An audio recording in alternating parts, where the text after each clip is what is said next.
speakers, because this is 2.5 minutes each in this particular slot. On the council constitution, the divisional member, who is Councillor Mike Schofield from Harlow and St George's. Good afternoon, Mike.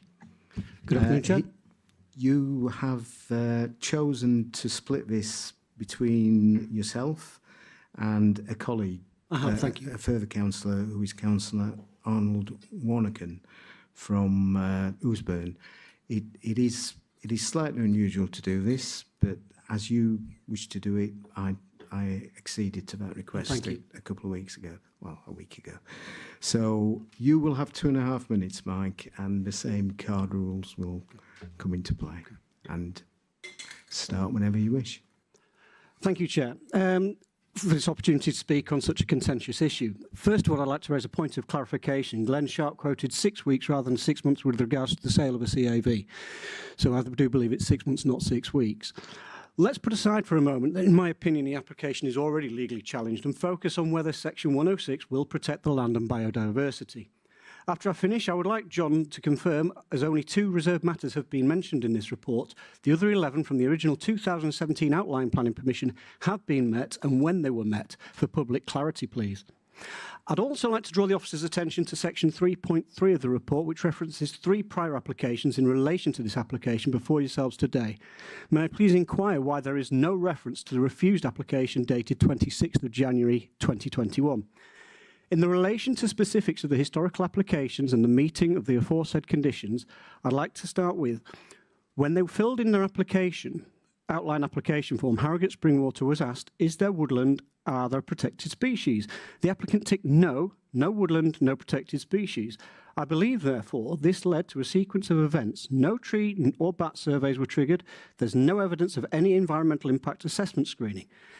Then it was approved with conditions to make up for all the missing information, but the missing ecological information wasn't provided until 2024. And even then it wasn't complete. And it's still not complete, I would contend, unless officers can evidence otherwise. This has led to where we are today, with incomplete and inconsistent information, no full understanding of the impact or confirmed plan for mitigation. Environmental conditions are still unmet, and that means Section 106 agreements can't yet be drafted. It's a real mess. The Section 106 heads of terms in the officer's report are meant to give you the information to feel confident that community access and biodiversity will be protected, but there's no time frame indicated.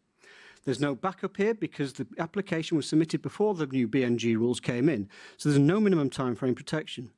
There's nothing to protect biodiversity or community access. Just remember, whatever specific period of time you say, unless you say in perpetuity, the land could be developed after that by whoever owns that land. Please don't forget how procedural flawed this is. Section 106 can't lawfully be completed yet because it secures mitigation, which hasn't been agreed yet. The proper sequence of assessment, mitigation design, and then legal securing hasn't been followed.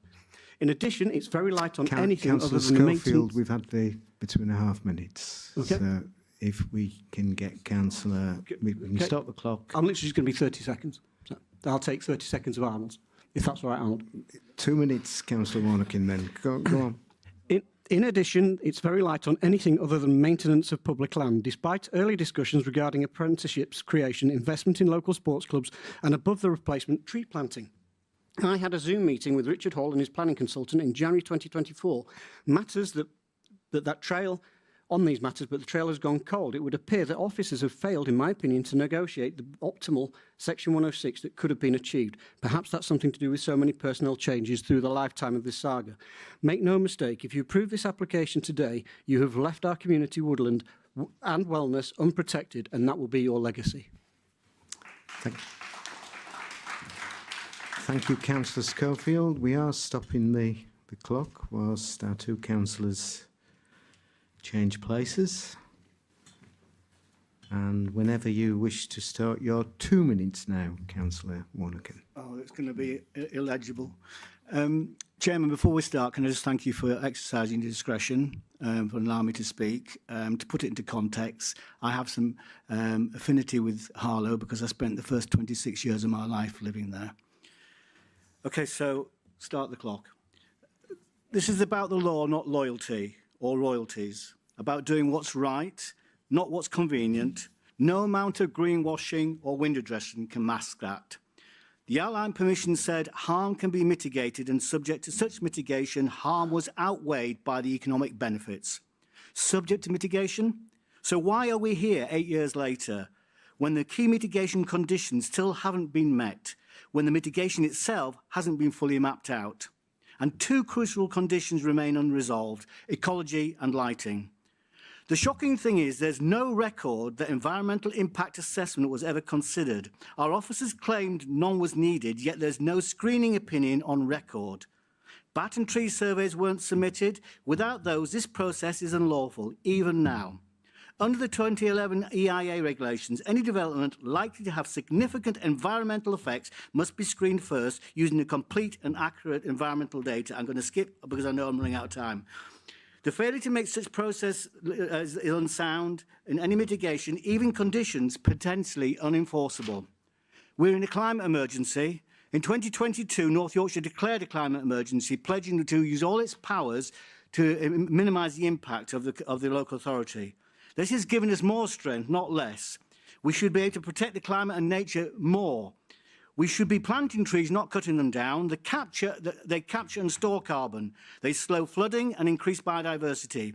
All across the county, we are putting in natural flood defence systems. Here we are trying to take one out. What is needed is transparency. So members, please show the residents you're listening to them. In the words of a Methodist hymn, season by season, we share nature's graces, only remembered for what we have done.